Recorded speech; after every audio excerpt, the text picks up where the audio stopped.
Eu quero compartilhar com vocês uma palavra, apenas vou fazer uma introdução hoje. Se o senhor permitir,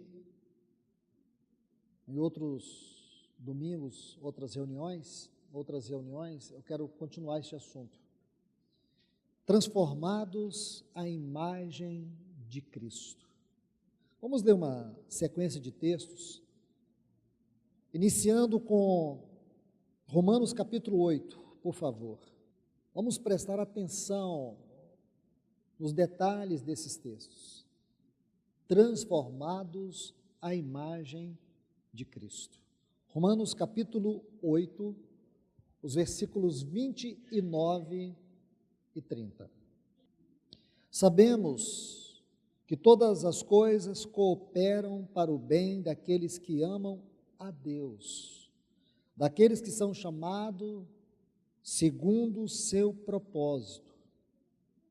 Porquanto os que de antemão conheceu, também os predestinou para serem conformes à imagem de seu Filho, a fim de que ele seja o primogênito entre muitos irmãos. Ainda em Romanos capítulo 12, versículos 1 e 2. Romanos 12, versículos 1 e 2. Rogo-vos, pois, irmãos, pelas misericórdias de Deus, que apresenteis o vosso corpo por sacrifício vivo, santo e agradável a Deus, que é o vosso culto racional. E não vos conformeis com este século, mas transformai-vos pela renovação da vossa mente, para que experimenteis qual seja boa, agradável e perfeita vontade de Deus. E por último, 1 Coríntios capítulo 15, 1 Coríntios capítulo 15, versículos 46 a 50. 1 Coríntios capítulo 15, versículos 46 a 50. Mas não é primeiro o espiritual, e sim o natural. Depois, o espiritual. O primeiro homem, aqui está falando de Adão, formado da terra, é terreno. O segundo homem é do céu. Como foi o primeiro homem, isto é, Adão, o terreno, tais são também os demais homens terrenos. E como é o homem celestial, tais também os celestiais. E assim como trouxemos a imagem do que é terreno, devemos trazer também a imagem do celestial. Está firme, irmãos, carne e sangue. Aqui ele está dizendo do homem terreno, o homem Adão. Carne e sangue não podem herdar o reino de Deus, nem a corrupção herdar a incorrupção. Então, o que vai herdar o reino de Deus? Aquilo que traz a imagem do celestial. Pois bem, meus irmãos, vamos resumir esses três textos em poucas palavras, porque esses textos, eles são o quadro do tema desta mensagem, transformados à imagem de Cristo. E aqui nós podemos ver três textos com uma extraordinária substância espiritual, de revelação, de aplicações, que vão nos ajudar a entender como que é essa transformação. Isso faz uma grande diferença na nossa vida, irmãos. Você não faz ideia o quanto isso pode mudar a sua vida para sempre. Eu digo para vocês, e não estou aqui fazendo nenhum julgamento, mas eu digo para vocês que boa parte, ou um grande número das pessoas que estão aqui, estão num processo muito vagaroso, muito lento na sua conversão. A conversão, ela é progressiva, ela não é estática. Uma outra coisa que eu vou afirmar. Possivelmente, a grande maioria de vocês aqui, nunca pararam para estudar sua mente. Ou vou abranger um pouco mais, sua alma. Embora o enfoque é mente, então volto aqui para a mente. Vocês se preocupam com o corpo. Hoje é uma moda, não estou dizendo que está errado, não estou exercendo crítica, mas eu quero dizer o seguinte: o homem moderno, ele se preocupa muito com a sua imagem pessoal, seu corpo. Ele preocupa muito com a sua imagem, com a sua face. As mulheres, os homens, vão para a academia, tomam suplementos, malham, gastam horas, dias, dinheiro, porque elas são infelizes com o seu corpo.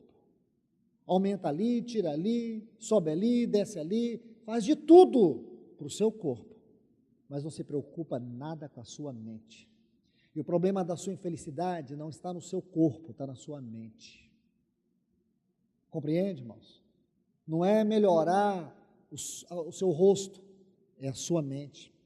O problema da sua estima não foi porque você se olhou no espelho, porque as pessoas se olham no espelho e falam: nossa, tenho que tirar isso aqui, tenho que tirar aquilo ali, tenho que arrumar o nariz, tenho que fazer isso, tenho que fazer aquilo. Não é verdade? Porque olhou no espelho. Mas se você se olhar na luz de Deus, você vai ver coisas piores. São essas coisas que te fazem infeliz. Entende? E você está melhorando a sua imagem. Eu não estou dizendo que está errado não, viu, irmãos? Eu estou dizendo que esse não é o foco principal da sua vida. Eu estou dizendo que as pessoas estão colocando isso como foco principal. Pensa que o tempo que você gasta preocupado com o seu corpo, você gastasse preocupado em exercitar a sua mente na piedade, na devoção. Pense o tempo que você passa na academia malhando, se você passasse aos pés do Senhor orando, como que você seria? Essa é a razão, irmãos, de nós sermos uma igreja. Quando eu falo nós aqui, eu me refiro de maneira geral, a igreja de maneira geral.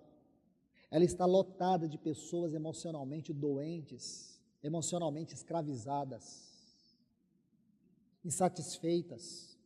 E essa insatisfação, ela é transmitida na reunião, na vida cristã, no relacionamento com Deus, na oração. Vamos fazer um check-up aqui agora, irmãos. Não é cardíaco, não, é um check-up espiritual, tá bom? Deixa eu fazer umas perguntas para vocês, se você responder para você, seu questionário. Qual é o tempo gasto com a vida devocional? Quanto tempo você gasta com a vida devocional? Vou te ajudar, vou te colocar um parâmetro. Quanto tempo você gasta em rede social? Mede o tempo que você gasta com rede social e vida devocional. Você não tem rede social? Então tá bom, vou te dar um outro ponto para você se alinhar. Qual o tempo que você gasta com filmes, cinemas, jogo de futebol e o tempo que você gasta com a sua devoção espiritual? Coloque alguma coisa que realmente você concentra os seus afetos, sua atenção. Colocou? É só para ajudar vocês. Não estou fazendo crítica a isso não. Quem tem que te convencer é o Espírito Santo e não eu. Coloque isso aí e coloque do outro lado se você tem uma medida maior, uma inquietação maior, uma busca maior pela vida devocional. Porque se não tem, eu quero te falar, irmão, pode ser que a sua salvação é extremamente periférica. Você está patinando. Essa é a razão da frieza, da indiferença, do vazio. Essa é a questão, porque lá no seu trabalho as pessoas te acham um homem vazio, te acham uma mulher vazia. Esta é a razão porque no seu casamento você não consegue brilhar, você não consegue ser luz. Compreende, irmãos? Aonde está o problema dos nossos fracassos? É na nossa mente. É porque nós não temos vida devocional nenhuma e nós achamos que salvação, eu criei, fui batizado, vou nos cultos e eu já estou maravilhosamente salvo. E pode ser que você recebeu apenas uma salvação religiosa e psicológica. Você nunca nasceu de novo. Esses dias eu estava pregando para um irmão não sei nem se é irmão, mas eu estava pregando para ele. Estava dizendo para ele, irmão, você não nasceu de novo, você não é convertido, você não conhece o Senhor. Você não tem experiência nenhuma de salvação. Imagine, irmãos, porque hoje a fé ficou uma coisa extremamente poluída, de tantos conceitos, de tantas ideias. Eu encontrei um irmão agora que ele está pregando uma mensagem louca. Ele não está muito longe de nós não, embora ele estava muito longe de Goiânia, mas ele não está muito longe de nós não, aqui, ele está na região. Ele está espalhando essa mensagem. E essa mensagem é terrível. Não é uma salvação eterna. Não. É que o homem não peca. Então ele está pregando a impecabilidade.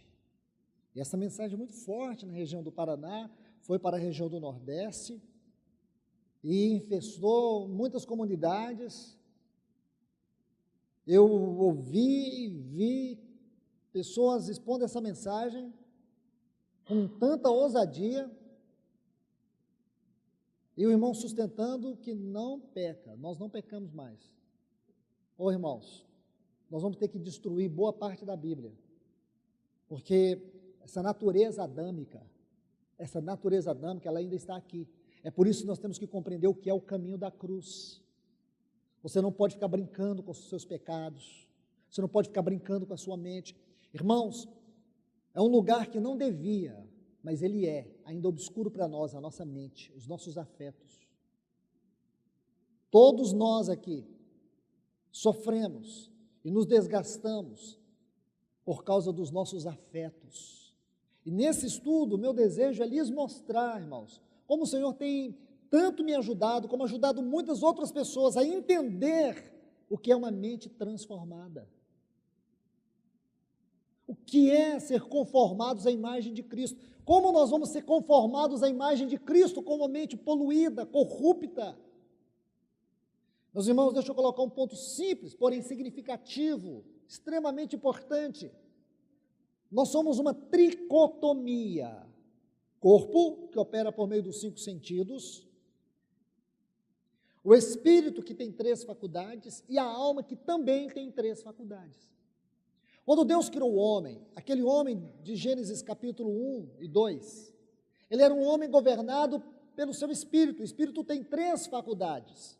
A consciência é uma faculdade muito importante no espírito, no espírito do homem, porque a consciência, ela é um ponto de ligação entre a mente e o espírito, porque a mente é uma faculdade da alma.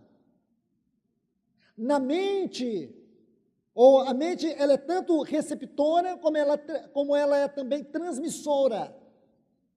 Então, a mente e o espírito é ligada por meio da consciência. A consciência nos dá tanto uma concepção do mundo real, como também do mundo espiritual. E o espírito ainda tem outras 2 faculdades, que é a comunhão. A comunhão é aquela faculdade que nos liga, que nos leva ao desfrute de Deus, que nos traz um anelo de comunhão, de afetos espiritual. E nós temos também a intuição. A intuição é o que nós podemos chamar dentro de nós da voz de Deus. É na intuição que nós percebemos, nós discernimos a voz de Deus. Então a consciência, ela consegue juntar tudo isso e transmitir por meio da nossa mente. Agora, o que é um cristão não ter uma mente transformada? Ele chega num culto como esse, tudo que ele ouve entra aqui e sai aqui. Nada muda. E ele sai daqui, ele perde aquela reverência. Você já viu que pessoas gostam de conversar no culto? Tem o vício de conversar, elas não conseguem focar, elas não conseguem sentir o temor da presença de Deus. Por quê? Porque sua mente nunca foi transformada. É uma mente vulnerável, qualquer coisa distrai, qualquer problema sufoca. Pessoas vivem asfixiadas com a sua vida lá fora, com tudo. sofrem de transtorno de ansiedade. Irmãos, deixa eu colocar algo aqui, eu tenho que falar tudo com muito cuidado, porque eu vou falando e vou pensando, meu Deus, isso é sério. Todos nós aqui somos ansiosos. Tem alguém aqui que não é ansioso? Se você acha que não é ansioso, você está enganado. No dia que você nasceu, já nasceu um bebê ansioso. A Bíblia não condena isso, irmãos, porque nós todos temos, por natureza, insegurança, medos, certo? A Bíblia não condena a ansiedade, a Bíblia condena você andar na ansiedade. Não andeis ansiosos, é o andar, certo? É ela te governar. Por que a Bíblia fala que o Senhor é o nosso escudo? Ele é a nossa fortaleza. Sabe por quê, irmãos? Porque nós somos fracos, frágeis e ansiosos. Então, Ele é tudo aquilo que eu não sou. Ele tem tudo aquilo que eu não tenho. Por isso, o relacionamento com Deus é fundamental para uma vida cristã emocionalmente saudável. Entende, irmãos? Então, deixe-me colocar isso com muito cuidado. Nós temos que compreender isso, que a salvação, ela tem um profundo impacto, em primeiro lugar, na nossa mente. Se você não conhece a sua mente, eu te digo, você não conhece salvação, você conhece religião. Então, muitos de nós participamos da reunião, mas a gente percebe, irmãos, que você tem uma grande dificuldade aqui. Me diga. Bom, me diga, mas para você aí, você não tem uma dificuldade de orar? Você não tem, você percebe que nesse check-up aí, a oração é uma coisa muito insignificante na sua vida. Oração é sinônimo de Deus. Oração é sinônimo de comunhão com Deus. Oração é sinônimo da presença de Deus. Então, se eu não tenho uma vida de comunhão na oração, significa que tudo isso no meu viver está perdido. Uma irmã me disse ontem, Luiz, devido às minhas crianças, devido à minha atividade, eu não tenho conseguido ter aquele tempo de devoção. Mas sabe uma coisa que eu tenho aprendido? Eu tenho aprendido a desfrutar Deus em tudo o que eu faço. Isso é vida devocional? Eu disse para ela, isso é vida devocional. Aproveite o máximo do seu tempo e inclua Deus nele. Porque à noite, se você deixar à noite, deixar para depois, quando você chega em casa, você cai como uma pedra na cama. Então, o que você precisa aprender é desenvolver na sua mente a disciplina da devoção. Porque senão, irmãos, você nunca vai sair do lugar. E quantos irmãos e irmãs congregam aqui, ouvem palavras impressionantes, mas elas não significam nada. Se você perguntar para eles qual foi a última palavra que eles ouviram, eles não sabem nem o texto que foi lido. Sabe o que eu quero te dizer? Que a sua mente é um cemitério de palavras de Deus. Sua mente é um cemitério de milagres. Sua mente é um cemitério de porções do Espírito Santo que desceu e morreu. Compreende isso? Nós destruímos tudo aquilo que Deus nos dá. Nós destruímos tudo aquilo que Deus faz. E por que os cristãos hoje estão cada dia mais e mais se distanciando de Deus? Quantos homens aqui, quantas mulheres aqui? Então, meus irmãos, o Senhor tem inquietado o meu coração a lhes ajudar, a todos nós, sair desses cativeiros, sair dessas prisões, dessas correntes, para que um dia nós possamos, irmãos, ter a realidade da vida da igreja e esperar o Senhor com toda a alegria do nosso coração. Que nós venhamos impressionar o ambiente ao nosso redor. Você está tendo uma casa ácida, tóxica. Você tem uma vida emocionalmente asfixiada. Você dorme, parece que tem duas mãos no seu pescoço te sufocando, parece que você está morrendo. Isso não é vida cristã. Nós estudamos há pouco tempo sobre depressão. E agora nós vamos um passo mais além disso. É a continuidade do assunto sobre depressão. E focando o mesmo ponto, vida devocional. O segredo está na vida devocional. se você não aprender a ter uma vida devocional, uma vida que te leve a uma consciência de Deus, a um temor de Deus e a uma reverência de Deus, você vai viver governado pelo espírito deste mundo. Isso vai te destruir mais cedo ou mais tarde.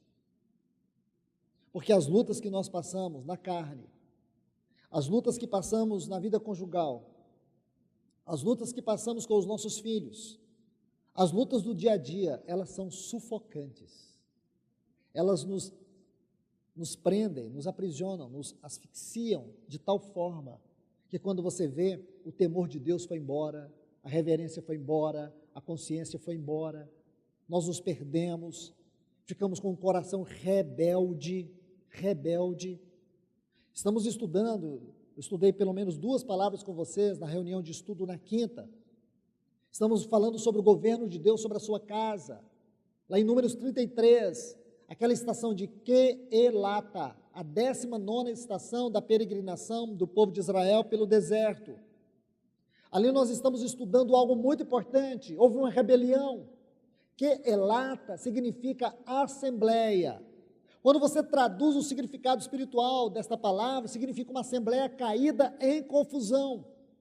Nós sabemos que aquela foi uma grande confusão, foi tão terrível que a Bíblia diz que a terra abriu e tragou 250 pessoas vivas. E 14.000 pessoas, 14.700 pessoas morreram em consequência disso. Imagine, irmãos. Aí Deus vai colocar o princípio para conter essa rebelião. Qual é o princípio? Vocês se lembram?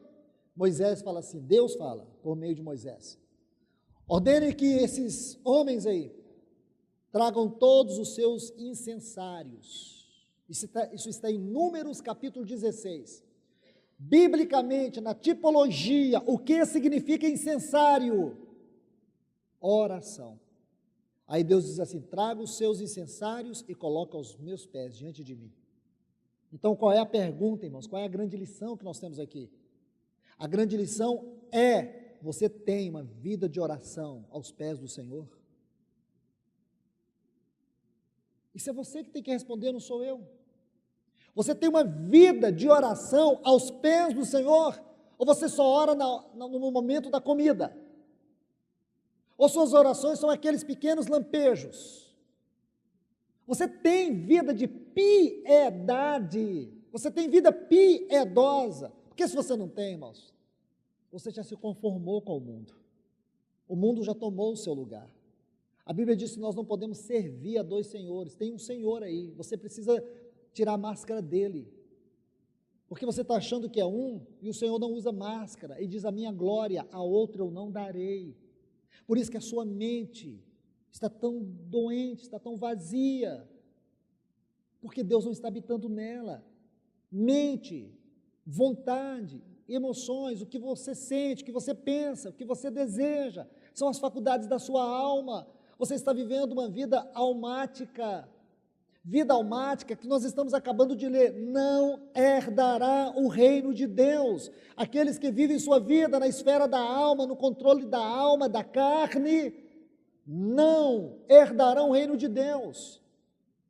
Alma somada com carne é igual a perdas eternas. Compreende, irmãos? O Espírito ligado ao Espírito de Deus é o reino, é a vontade de Deus.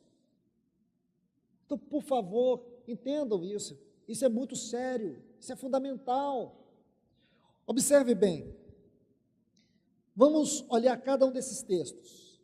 Como eu disse, eu vou passar bem rápido aqui. Romanos 8, 28 a 30. Nós podemos resumir esse texto assim: o propósito de Deus é nos conformar à imagem de Cristo. Qual é o propósito de Deus? O propósito de Deus é nos conformar à imagem de Cristo. Alguém aqui consegue chegar às esferas mais elevadas da revelação desse texto? Precisamos de muita ajuda, irmãos, para entender o que significa ele. Eu peguei o contexto rápido aqui, que é o versículo 28, quando diz assim, tudo coopera para o bem. Essa palavra bem precisa ser melhor traduzida para nós. Porque podemos achar que é o nosso bem-estar. Não. O bem aí é o propósito de Deus. Tudo coopera para o bem do propósito de Deus. Tudo coopera para o bem daqueles que amam a Deus, daqueles que são chamados segundo os decretos de Deus.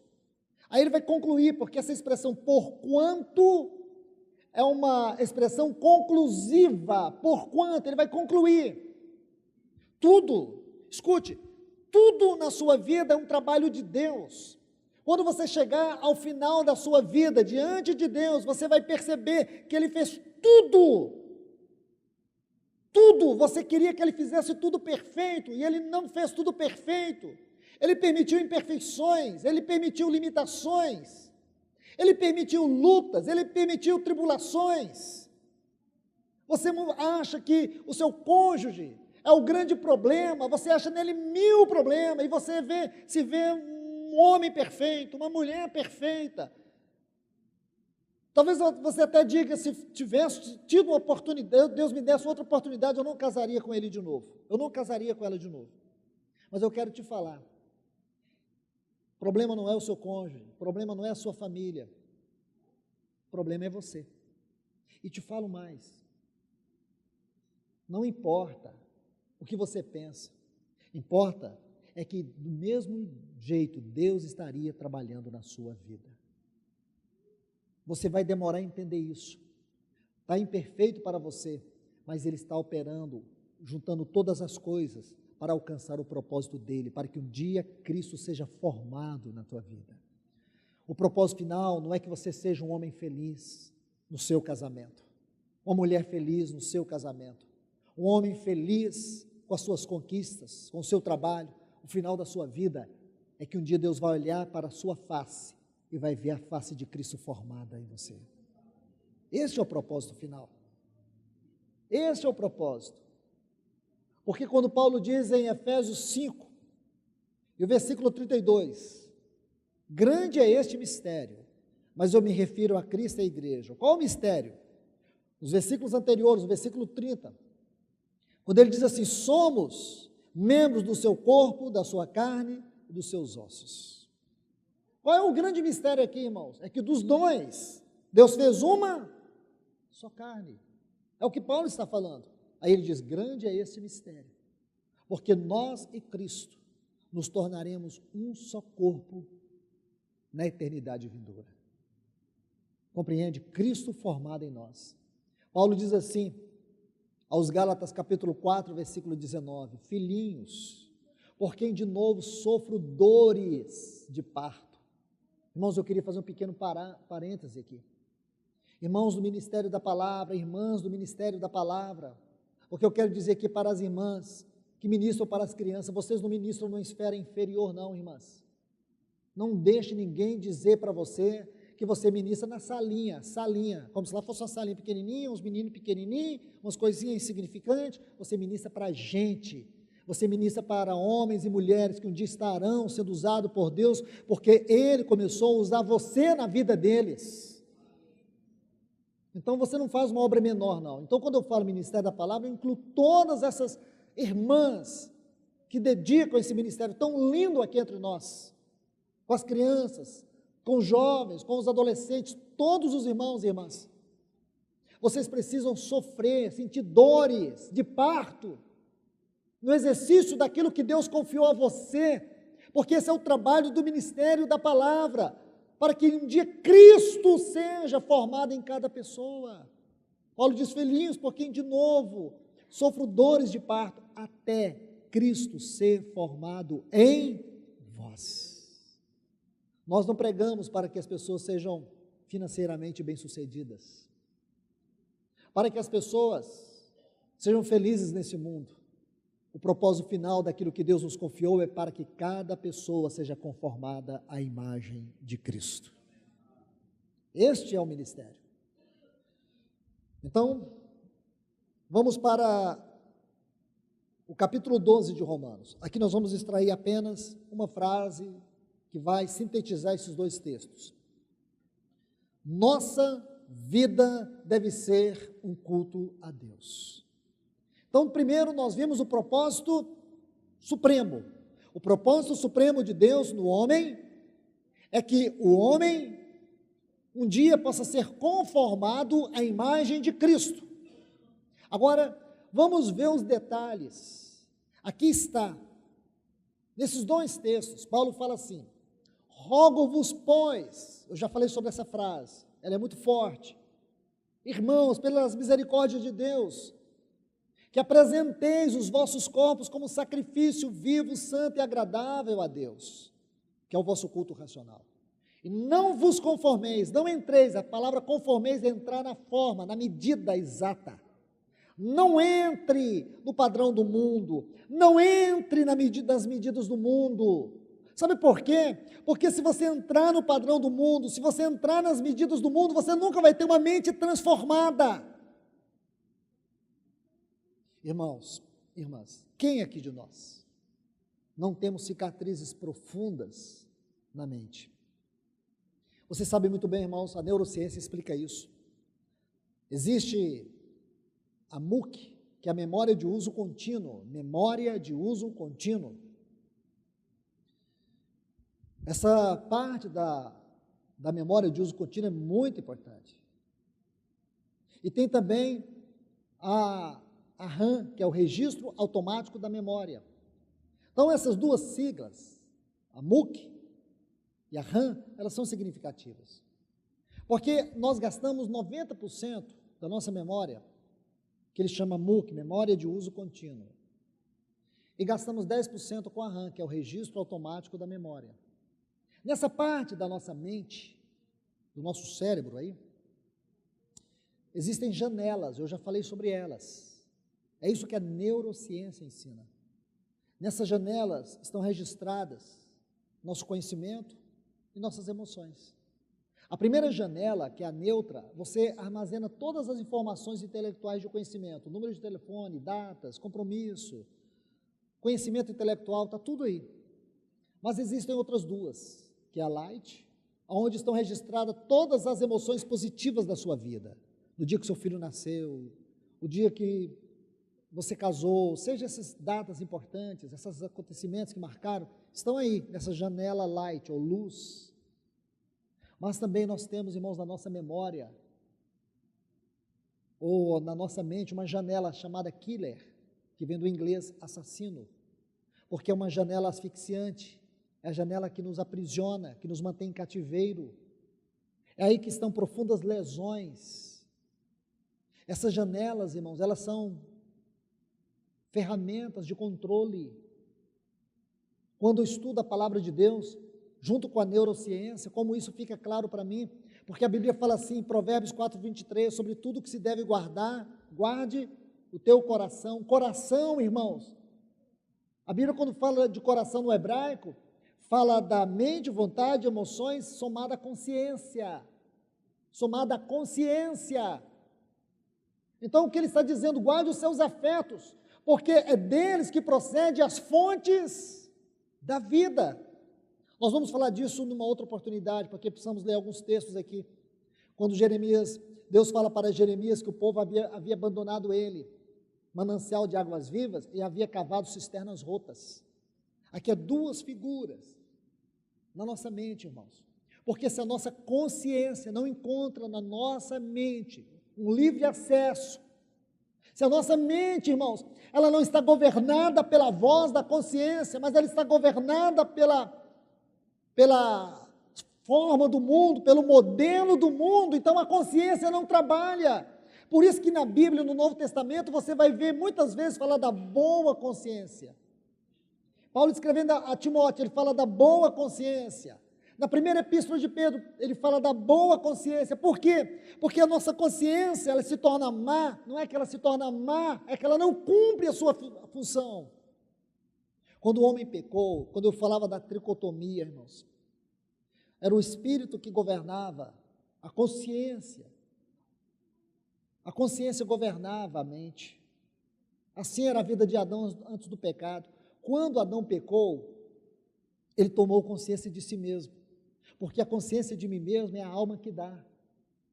Porque na alma está o nosso ego. Alma está o nosso ego. Então, na alma, eu passo a ter consciência de mim. Por isso, uma pessoa ególatra é uma pessoa centrada em si mesma. Aí, quando Adão e Eva teve consciência deles, o que eles fizeram? Se cobriram. Perceberam? Que agora eles têm consciência deles, numa medida que não tinham. Porque antes a consciência, como faculdade do Espírito, governava os seus afetos. Eles estavam revestidos, como diz o Salmo 8,4. Diz que o homem criado por Deus, ele estava revestido de glória. De glória o tecestes, o fizestes, o vestistes. É assim que está no Salmo 8, versículo 4. Então o que acontece, irmãos? Eles perderam aquela glória da santidade de Deus em suas vidas. O pecado, ele criou um grande bloqueio na nossa mente. Ele impede que a consciência fale na nossa mente. Veja que Deus diz, os vossos pecados é que fazem separação entre mim e vós. Aonde que o pecado faz separação entre Deus e nós? No contato da consciência com a mente. Porque a consciência é uma faculdade do Espírito, o Espírito Santo fala na consciência. Deus se manifesta na nossa consciência. A palavra de Deus, ela toca a nossa consciência, e a nossa consciência toca as faculdades da nossa alma. Se nós temos uma mente poluída, intoxicada com os padrões desse mundo, irmãos, então tudo que é saudável, tudo que é bendito, tudo que é bom do ponto de vista espiritual morre na nossa vida, porque fica na mente, não na consciência. Entenderam, irmãos? Compreenderam o tanto que isso é sério? Agora você está conseguindo entender, porque você não consegue ouvir a palavra e deixar ela falar. Você já teve uma experiência de Deus falar com você e você entrar em desespero, e aquela palavra continuar o dia todo na sua vida? Sabe o que aconteceu? É porque existe um canal aberto na sua mente, e você é uma pessoa que tem se esforçado para viver com a consciência pura diante de Deus. Porque Paulo fala assim, se o nosso homem exterior se corromper, é isso aqui, carne. Quando ele fala desse homem exterior, ele está falando da alma e o corpo. Entende, irmãos? Porque o corpo é só um escravo da alma. Eu vou dizer uma coisa para vocês. O corpo é um escravo da alma. Ele obedece os comandos da alma. Mas quando você começa a andar no espírito, o seu corpo, as sensações no seu corpo vão se manifestar no seu espírito, mas é porque a sua consciência está controlando a sua mente. A sua fome de oração, sua fome de adoração, a sua fome de Deus é na sua consciência, porque a sua consciência está encontrando uma liberdade na sua mente. As guerras espirituais, elas são travadas aqui, irmãos. Nós vamos ler muitos textos sobre isso, muitos textos sobre esses assuntos. E vocês vão ver como que a Bíblia fala de maneira tão escancarada sobre esse assunto de mente. Como nós temos que levar nossa mente cativa à obediência de Cristo. Então, aqui, nesses textos de Romanos 12, 1 e 2, o que que nós lemos? E não vos conformeis com este mundo, mas é uma conjunção, uma adversativa que estabelece o quê? Um contraste. Se você se conformar com este mundo, você nunca terá uma mente transformada. Se você se conformar com este mundo, você nunca saberá a vontade de Deus. Se você entrar no padrão do mundo, você não vai conhecer o tempo e o modo de Deus. Mas eu sou crente. Irmão, se tem um crente, que eu acho que ele é o crente número 1, ele chama Satanás. Ele é tão crente, irmãos, que estremece. Tem gente que é crente e não sente nem arrepio. Não, Satanás não, ele é crente que estremece. Satanás sabe que Jesus é Senhor, ele sabe que Jesus o venceu, ele sabe que a morte está vencida, ele sabe que Jesus voltará, e ele sabe que ele vai habitar eternamente no inferno. Ele sabe de tudo isso. Então, se tem uma pessoa que é convicta na sua crença, é Satanás. E nós precisamos saber disso, irmãos, que ele existe. Então, cuidado com tudo isso, irmãos. Cuidado com a sua mente. Porque aqui estão todas as áreas que controlam toda a sua vida. Mas o que é que nós podemos extrair daqui? É que o Espírito Santo quer nos mostrar nesses dois textos de Romanos, 2 versículos de Romanos 12. Nossa vida tem que ser um culto a Deus. Ofereceis os vossos corpos como sacrifício vivo, santo e agradável a Deus. Aí nós voltamos lá para aquele lata, que eu quero concluir. O que que Deus fez naquele exato momento? Traga os incensários. Colocou os incensários diante dele. Porque, irmãos, a nossa vida piedosa, ela é julgada aos pés do Senhor. Não adianta você fingir vida espiritual. Não adianta você usar máscara. Não adianta você fingir oração, fingir comunhão com Deus. Essas coisas não funcionam. Porque o que nós aprendemos com que relata sobre muitos aspectos, mas um deles eu quero citar, é que toda a nossa vida devocional é vivida aos pés do Senhor e não diante das pessoas. Compreende? E ali tinha um incensário que foi aprovado por Deus. Qual incensário foi aprovado por Deus? O incensário de Arão, porque ele era o único que tinha uma vida devocional aprovada diante do Senhor. Se você não tem uma vida devocional aprovada diante do Senhor, então tome muito cuidado. Antes de sair naquela porta, fale com Deus. Peça que o Espírito Santo te convença do pecado, da justiça e do juízo.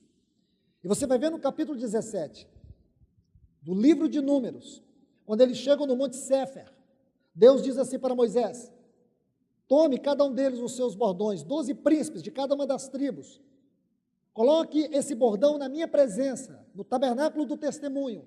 A Bíblia diz que eles colocaram 12 bordões, porém no outro dia só o bordão de Arão floresceu.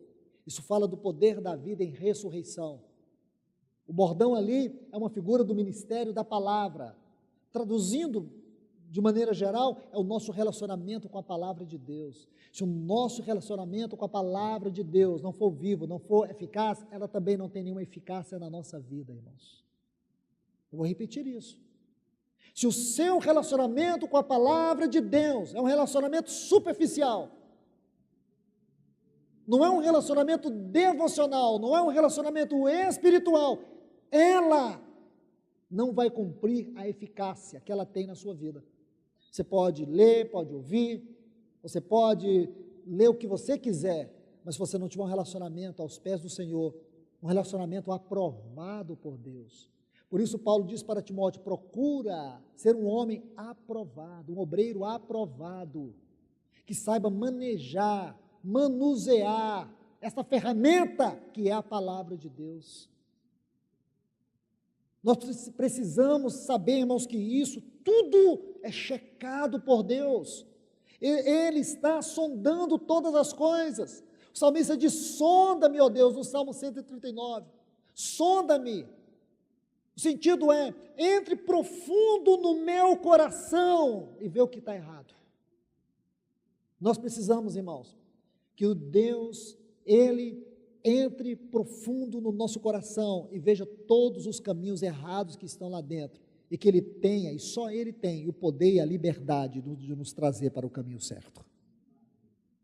Esse é um outro assunto que nós vamos ver, baseado no Salmo 36, versículo 9, na tua luz, vemos a luz, e também no Salmo 43, a tua luz e a tua verdade me guia ao santo monte e aos teus tabernáculos, tua luz. Na tua luz eu vejo a clareza da minha vida. Na tua luz, a luz de Deus.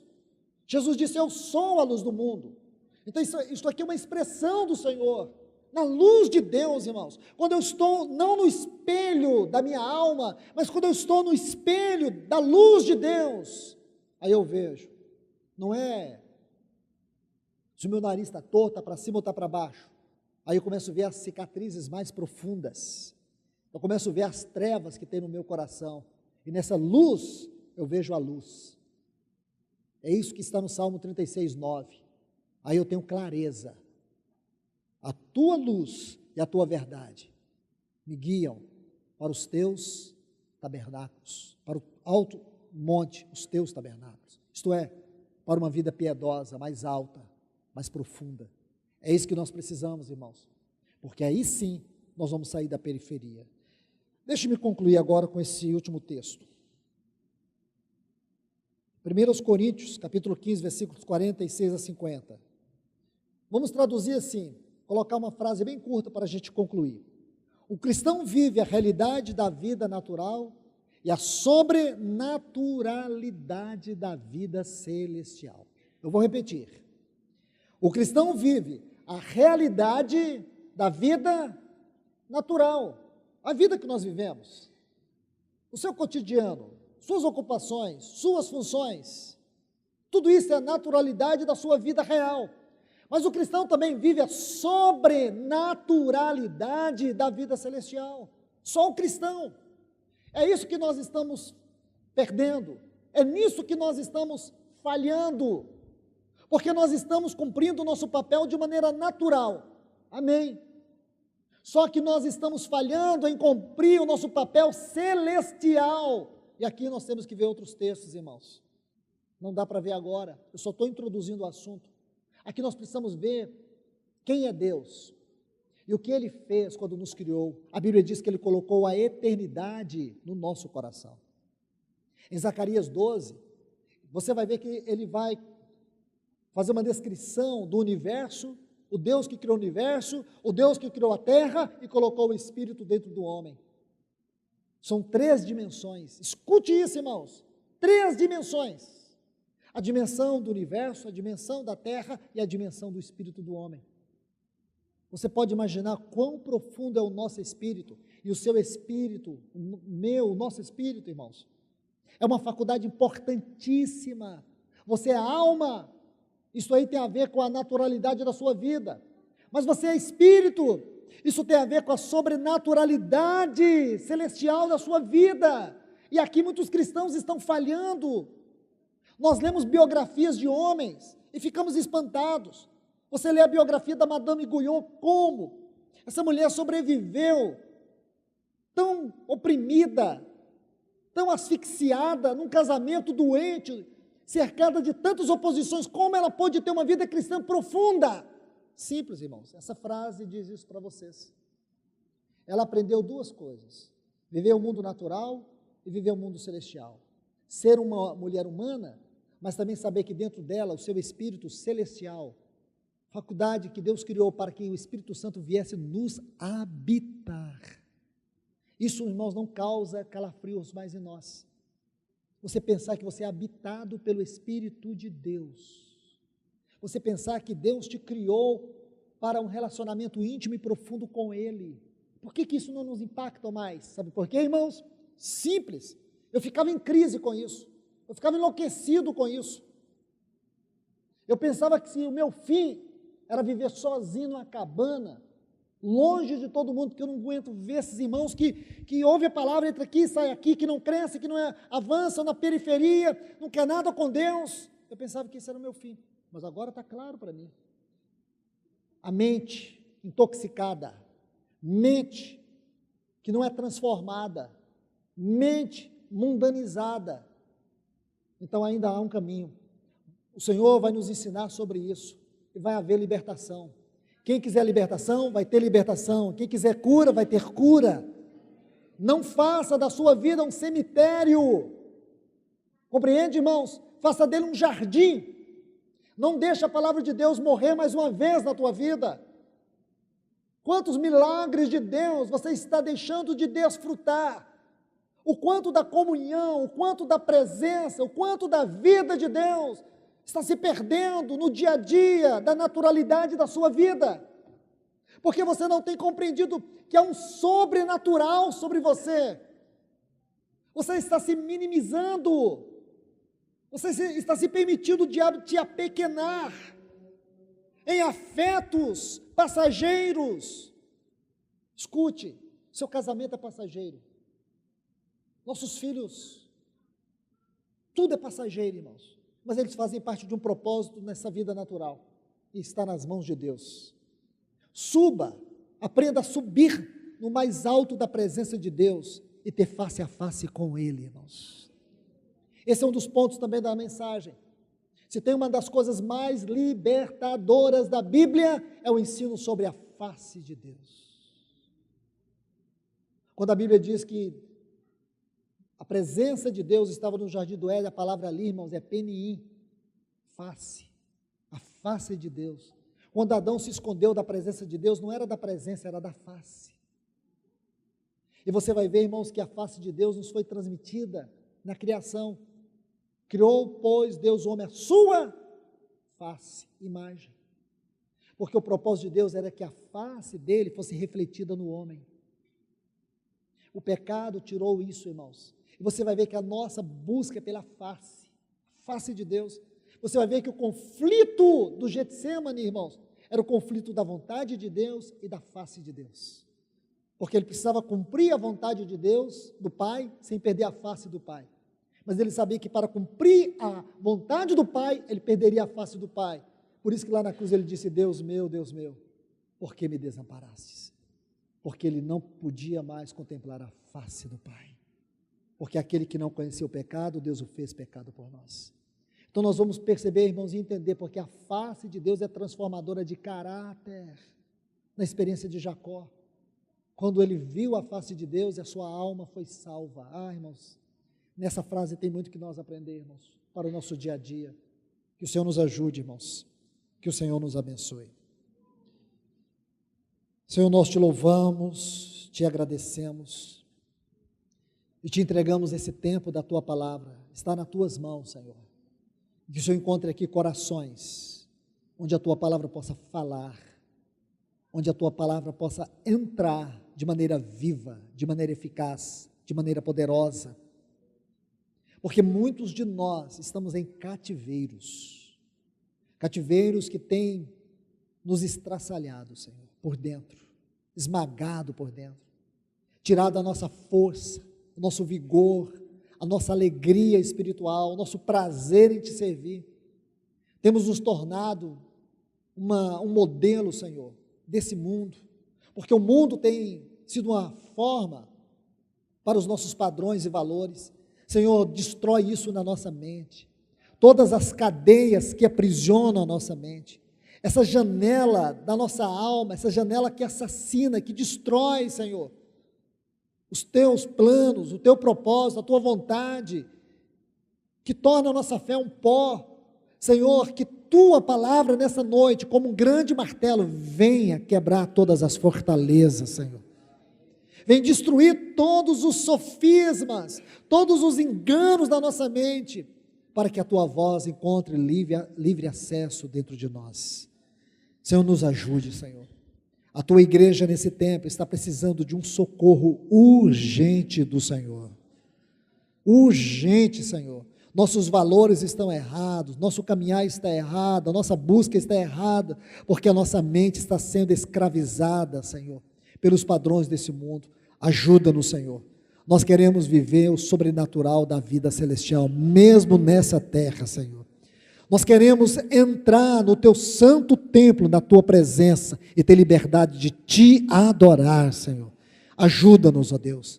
Traga verdadeiro arrependimento para o nosso coração, Senhor. Traga o verdadeiro arrependimento para a nossa vida, Senhor. Nós te pedimos, em nome de Jesus. Amém.